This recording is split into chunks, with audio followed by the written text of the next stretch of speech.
Mesdames et messieurs, bienvenue à ce nouveau numéro de Carrefour de l'éducation, votre magazine spécialement consacré à l'éducation et à la formation. Aujourd'hui, nous nous sommes déplacés au Maroc, à Rabat, pour parler du financement de l'éducation. Un atelier international auquel la Confémen a convié toute la communauté francophone pour déjà entamer la réflexion dans cette salle. Quel mécanisme pour un financement innovant de l'éducation? La question reste une préoccupation récurrente dans de nombreux pays francophones du Sud qui font face, entre autres, à la rareté des sources, l'insécurité, la forte demande de l'offre éducative. L'État seul ne peut pas assurer de manière durable le financement de l'éducation. Nous avons trouvé que pour justement réaliser cet objectif de sécuriser de manière durable le financement de l'éducation, de manière pérenne le financement de l'éducation, il va falloir oser prendre des lois. Pendant 3 jours, les participants, ministres, partenaires techniques et financiers, secteur privé, représentants de la société civile et organisations internationales ont analysé les différents mécanismes de financement de l'éducation. Un premier levier, ce sera plus de prélèvements fiscaux. Comme vous le savez, il y a un certain nombre de pays africains, que ce soit le Sénégal, le Rwanda et autres, qui ont aujourd'hui des taux de croissance assez importants. Il faudrait qu'une bonne partie de la croissance soit davantage allouée à l'éducation. Il est bien vrai, un pays comme le Sénégal a déjà atteint un taux de 21% de dépenses publiques allouées au secteur de l'éducation. Et ce serait important peut-être, vu la croissance que connaît le pays, d'aller vers des taux de 25-30%. Comme vous le savez aussi, une autre possibilité, c'est surtout aujourd'hui de mobiliser davantage le secteur privé. Il est bien vrai, je sais, nos amis de la société civile vont encore faire des levées de boucliers, mais je pense que c'est une question qui mérite d'être, c'est une discussion qui effectivement mérite d'être engagée, et engagée avec beaucoup de sérénité. Il faudrait que le privé aujourd'hui puisse être régulé et que le financement dit privé puisse effectivement être exploré au profit du système éducatif. On cherche à faire des économies. Et justement, ce que je veux dire, c'est qu'il ne faut pas faire d'économies sur la qualité de l'éducation. La qualité de l'éducation, c'est par exemple des enseignants bien formés, bien payés. C'est aussi un volume horaire conséquent. Et là-dessus, il ne faut pas faire d'économies. On voit bien que dans certains pays, moins l'État investit dans son éducation et plus les résultats sont faibles aux tests internationaux. Donc il y a effectivement un lien. Mais au-delà de ça, il y a aussi quelque chose qui joue, c'est quand il y a la cohésion sociale, quand il y a un véritable dialogue social, quand les gouvernements ont des structures de concertation avec les partenaires syndicaux, quand vraiment les enseignants ont l'impression d'être valorisés, on a un système qui a un meilleur rendement. Par contre, on peut faire des économies, par exemple, sur des économies de gestion, des économies de volume, de redéploiement, et ceci doit être décidé en concertation avec les partenaires, les organisations syndicales, les parents d'élèves. Tout ceci doit bien être concerté pour que les gens comprennent bien où est-ce qu'on fait les économies et pourquoi il faut les faire. Et puis il y a un deuxième volet, il faut attirer des financements, il faut trouver d'autres sources de financement, c'est pour ça que la conférence s'appelle Financement innovant. Et là, je pense que l'élément de base, c'est la fiscalité. Une fiscalité juste, une fiscalité qui redistribue équitablement les richesses dans tout le pays. Dans les ateliers comme en plénière, les experts ont émis des réserves sur l'atteinte des objectifs pour une éducation équitable, inclusive et de qualité si rien n'est fait. Nous pensons que nos pays ont suffisamment de ressources pour faire fonctionner nos systèmes éducatifs. Aujourd'hui, il est important que la question de la traçabilité des ressources financières puisse être en tout cas appréciée, mais faire en sorte aussi qu'on puisse mieux harmoniser et coordonner les interventions. C'est cela l'enjeu. Mais nous considérons aussi que si nous voulons avoir un système éducatif performant en lien avec le financement de l'éducation, il faut privilégier la décentralisation et la déconcentration. Faire en sorte que les communautés puissent être mieux impliquées dans la définition des priorités, c'est ça qui pourrait nous permettre évidemment d'avoir un système éducatif efficace. Comment faire pour que les enfants de la profondeur du Sénégal puissent jouir du droit à l'éducation et de manière qualitative? Ça pour nous c'est un aspect qui est essentiel. Qu'on n'ait pas un système qui exclut. Donc notre financement devrait permettre à tous les enfants, quelle que soit leur situation économique, leur situation sociale, de pouvoir jouir du droit à l'éducation. Pour nous, c'est une dimension qui est importante. les écoles publiques devraient être mises en avant parce que nos enfants, comme je le disais, qui sont d'une situation économique assez modeste, ne comptent que sur leur premier papa qui s'appelle l'État pour pouvoir espérer changer de situation sociale. Le Sénégal, qui a l'honneur d'abriter le siège de la Confémen, a partagé les nombreuses initiatives prises ces dernières années en termes de mobilisation de ressources externes. Et c'est dans ce cadre que j'ai rappelé une expérience que le ministre de l'Éducation du Sénégal, M. Serigne Mbaye Thiam, a conçue et qui s'appelle « Retour au royaume d'enfance ». Le principe est assez simple. Il s'agit pour des personnes qui ont réussi, n'est-ce pas, dans la vie, de retourner dans l'établissement où ils ont commencé leur scolarité et pour voir comment ils peuvent apporter un concours, n'est-ce pas, à cet établissement. Non pas seulement d'ailleurs les personnes qui ont réussi, mais c'est une invitation à tout le monde. Parce que chacun doit se sentir concerné par le sort de l'école qu'il a vu faire ses premiers pas à sa première scolarité. Et donc c'est cela le principe. Et donc les gens sont invités donc, à ce retour. Écoutez, il y a plusieurs exemples concrets, n'est-ce pas? Je ne vais pas citer de noms, mais bon, nous les connaissons tous, des personnalités, des entrepreneurs, n'est-ce pas, qui sont retournés, qui ont construit des salles. Certains ont même complètement refait l'école, l'établissement dans lequel ils étaient, et ont réussi à en refaire un bijou. Donc c'est ça, il y a des exemples extrêmement concrets, n'est-ce pas, qui montrent que ça a été une idée originale et pertinente. Et le ministre, chaque fois qu'il a l'occasion, lance un appel pour que tout le monde se sente concerné par l'établissement qu'il a vu faire ses premiers pas. J'ai parlé de l'exemple de la résorption des abris provisoires. Le Sénégal compte encore, malgré tous les efforts auxquels le gouvernement a consenti, le Sénégal a encore beaucoup d'établissements qui sont sous abri provisoire. Et comme les montants pour résorber, remplacer ces abris provisoires sont relativement élevés, le gouvernement a pensé à un système de partenariat entre le public et le privé. N'est-ce pas? Et c'est ainsi donc qu'à partir de 2018, les chantiers vont être lancés pour remplacer les 6 000 et quelques abris provisoires qui sont encore au Sénégal et pour que tous les apprenants sénégalais puissent faire leur scolarité dans de bonnes conditions. L'éducation doit être financée à un très haut niveau. Et là, je suis très heureux de constater que parmi tous les pays de la francophonie, et même parmi tous les pays du monde, le Sénégal est celui qui accorde le plus taux fort de son PIB à l'éducation. Il y a un tableau qui est très parlant, n'est-ce pas? Le Sénégal est le premier pays. C'est dire que même s'il y a encore beaucoup de choses à faire, le plaidoyer est déjà fait. Et en tout cas, les décideurs au plus haut niveau sont déjà convaincus de l'importance de l'éducation. Les communautés ou la communauté parentale africaine est venue à ce séminaire pour interpeller nos gouvernements des pays en développement, rappeler aux gouvernements des pays riches de tenir leurs promesses. Mais en dehors de cela, nous mettons un accent sur les financements innovants, mais beaucoup plus au niveau intérieur. Donc en se disant, comptons d'abord sur nos propres forces au niveau pays, et ensuite on tenterait de faire que les financements des partenaires techniques et financiers extérieurs viendraient comme en appoint. Hein, vous voyez, le Sénégal a un exemple, a une expérience qui nous a édifié, hein, ce retour au royaume de l'enfance.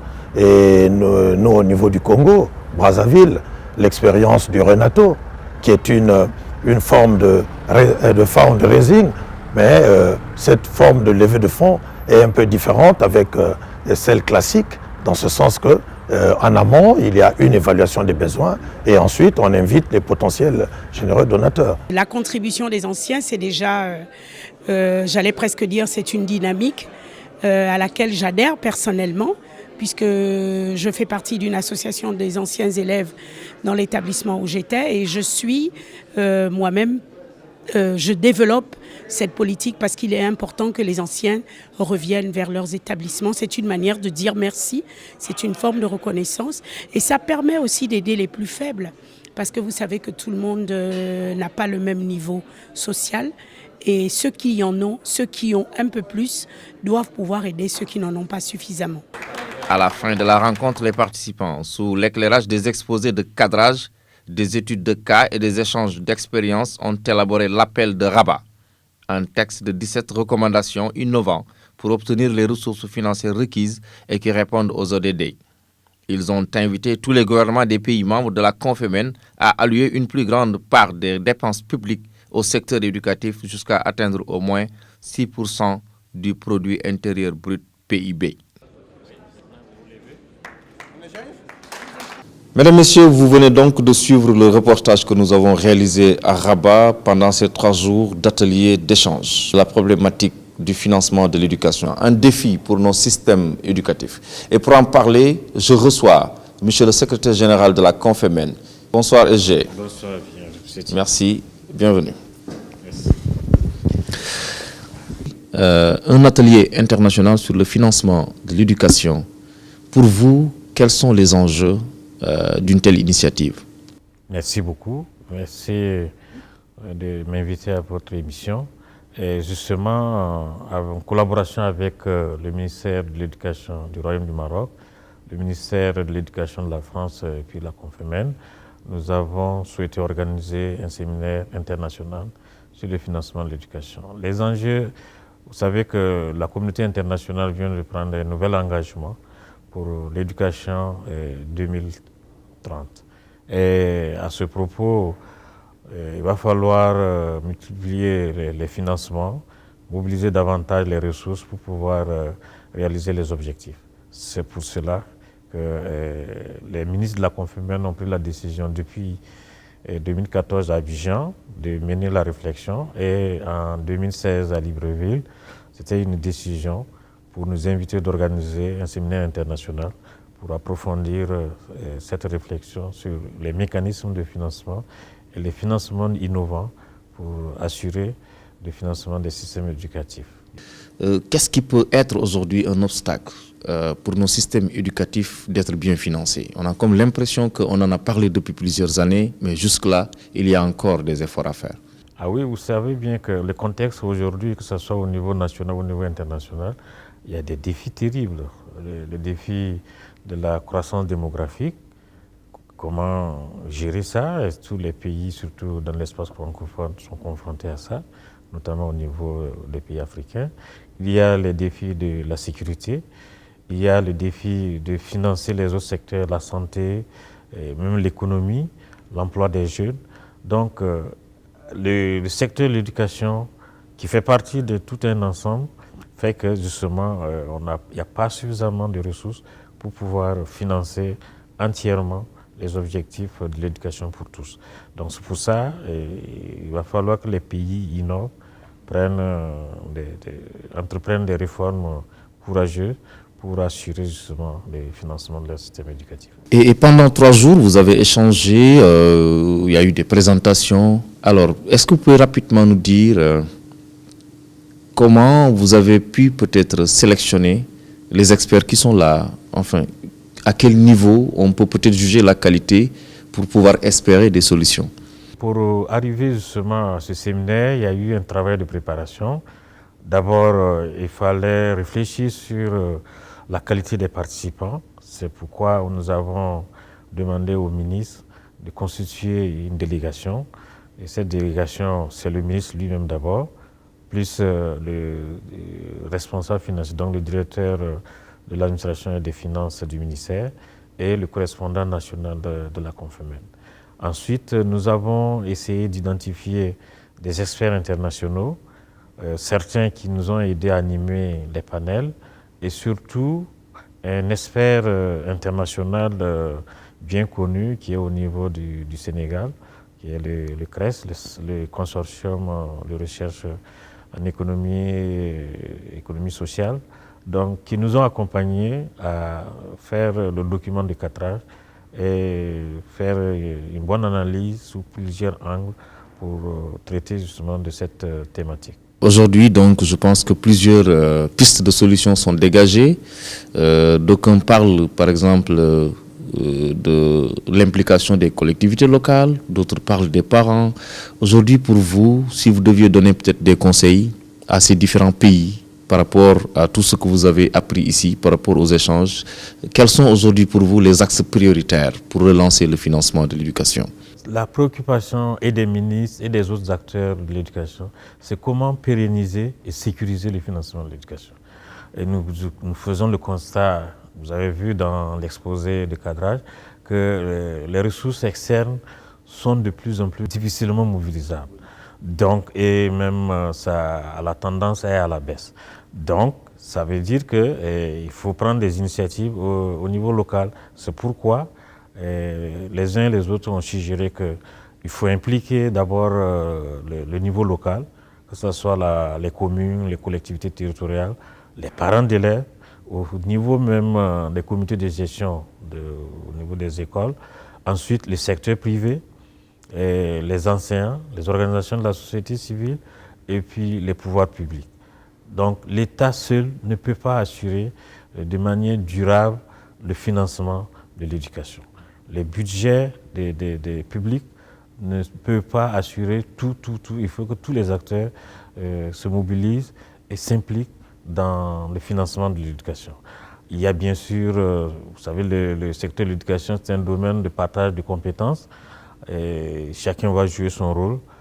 Et ensuite, nous avons trouvé que pour justement réaliser cet objectif de sécuriser de manière durable le financement de l'éducation, de manière pérenne le financement de l'éducation, il va falloir oser prendre des lois qui vont nous permettre au ministère de l'Éducation, par exemple, si on dit il faut que 6 à 8% du PIB d'un pays soit affecté à l'éducation, bien sûr de manière progressive, il faut que ça soit mentionné, ça fasse l'objet du moins d'une loi. Là, cette loi doit être portée par la société civile, les partenaires techniques et financiers, les enseignants, donc les organisations syndicales et surtout les parlementaires. Et une fois que cette loi est votée, quel que soit le changement, ça met à l'abri justement les questions de financement de l'éducation. Et ça va obliger les gouvernements à s'engager et à respecter leur engagement vis-à-vis des systèmes éducatifs. Nous sommes donc avec le secrétaire général de la Confémen, M. Kibrahima Jacques, et je rappelle que donc vous suivez votre magazine Carrefour de l'éducation. Alors, monsieur le secrétaire général, peut-être je voudrais vous demander, pendant ces 3 jours, est-ce que si vous deviez tirer un bilan, qu'est-ce que vous auriez dit? Ah oui, ça, vous avez suivi un peu, hein, les gens sont restés assidus. Les débats étaient très forts, sinon très profonds. Et je pense que nous sortons de cet atelier très satisfaits. Et il y a une déclaration de Rabat qui est en train d'être préparée et adoptée. Et c'est sûr qu'à l'issue de ça, cette déclaration va être communiquée à l'ensemble des pays membres de la Confémen. Et ensuite, c'est sûr qu'avec le partenariat mondial pour l'éducation, la Confémen envisage de parler d'une seule voix, donc au niveau de ce partenariat mondial, aller avec déjà des préoccupations et des propositions. Donc, ça indique aussi que les pays ont pris conscience qu'il faut d'abord compter sur ses propres efforts, sur la mobilisation des ressources internes avant de compter sur les ressources externes. Nos systèmes éducatifs font face à beaucoup de défis. Il y a le financement de l'éducation, il y a des problèmes d'évaluation, il y a des problèmes... voilà. Et aujourd'hui, la Confémen, pendant ces dernières années, a fait quoi? Oui, nous avons d'abord organisé le dialogue politique. Vous savez que la Confémen, c'est un espace de dialogue politique, surtout de haut niveau. C'est les ministres qui se retrouvent, accompagnés d'experts. Ensuite, nous avons mis en place notre programme d'évaluation des apprentissages. Vous savez que depuis un certain temps, on trouve que c'est la sous-région de l'Afrique, surtout francophone, qui est beaucoup en retard sur les questions de la qualité de l'éducation. Donc, en 2014, nous avons fait une évaluation internationale qui compare un peu les performances des systèmes éducatifs sur 10 pays. Et on vient de lancer la seconde vague de cette évaluation que nous appelons le PASSEC 2019. Le PASSEC, c'est le programme d'analyse des systèmes éducatifs de la Confémen. Donc le programme est lancé. Il y a 15 pays francophones qui se sont inscrits et engagés pour participer. Les tests sont plus ou moins prêts et l'évaluation aura lieu en 2019. Donc en 2018, on fait la mise à essai et en 2019, on va faire la collecte des données sur le terrain et ensuite passer à la phase de l'analyse et la sortie du rapport. En plus de ça, nous avons mis en place une initiative que nous appelons l'Observatoire de la qualité. C'est un laboratoire qui a essayé de définir d'abord la qualité de l'éducation sous ses multiples dimensions et ensuite définir des indicateurs, les paramètres qui contribuent ou les paramètres qui déterminent la qualité de l'éducation. Et sur cette base, nous avons construit un outil. Et nous sommes en expérimentation dans 8 pays, dont le Sénégal. Et le premier rapport international de cet observatoire va être présenté au Canada, Nouveau-Brunswick, lors de notre session ministérielle. Et ensuite, nous avons accompagné les pays dans le cadre des renforcements des capacités, dans le pilotage de la qualité de l'éducation. Très bien. Et j'étais en train de me dire, vous gérez 44 pays, oui, mais vous êtes au Sénégal pour la plupart. Si on vous posait la question de savoir quel est le regard aujourd'hui que vous jetez sur le système éducatif sénégalais? Le Sénégal est un pays qui est plus ou moins performant. Bon, quand je rencontre le ministre Thiam, il dit, bon, bien sûr au pays des aveugles, le borgne est roi. Mais c'est vrai que tous les systèmes éducatifs francophones en Afrique, il y a encore beaucoup de travail à faire, tant sur le plan de l'équité que sur le plan de la qualité. C'est vrai, on a gagné, on a progressé beaucoup dans l'accès. Quand vous regardez les différents taux d'accès, le taux brut d'accès, le TBA, vous regardez le taux brut de scolarisation, TBS, c'est des indicateurs qui sont vraiment partis très loin, parce que quand on se compare à notre passé, c'est vraiment, il y a du progrès. Mais quand on regarde les indicateurs qui ont un lien avec la qualité et l'équité, il y a encore du travail. Que ce soit sur le recrutement, la formation des enseignants, la disponibilité du matériel didactique, et que ce soit les infrastructures, l'amélioration de l'environnement scolaire, il y a encore vraiment beaucoup de choses à faire. Donc le système éducatif du Sénégal, et comme les autres systèmes éducatifs, ça demande encore aussi de l'effort et d'amélioration. Et beaucoup de financement? Bien sûr, mais il faut quand même que le Sénégal reconnaisse que vous avez un système éducatif assez performant par rapport aux autres, assez performant, parce que quand on a regardé les résultats du PASSEC, il y a un peu de motif de satisfaction. SG, nous sommes à la fin de ce magazine. Peut-être on repart avec beaucoup d'espoir après vraiment des discussions très approfondies sur la problématique du financement de l'éducation et des financements innovants. Pour vous, l'espoir peut-être est né, et quelles sont peut-être les dernières recommandations que vous voulez faire? Le séminaire vraiment recommande qu'on met l'accent sur la mobilisation des ressources internes. Donc le ministère des Finances qui va essayer de voir quelles sont les marges à augmenter les recettes fiscales, ça c'est sûr, les recettes douanières et puis d'autres recettes au niveau interne. Ensuite, bien sûr, on va continuer à demander au niveau de la communauté internationale de renforcer aussi sa contribution.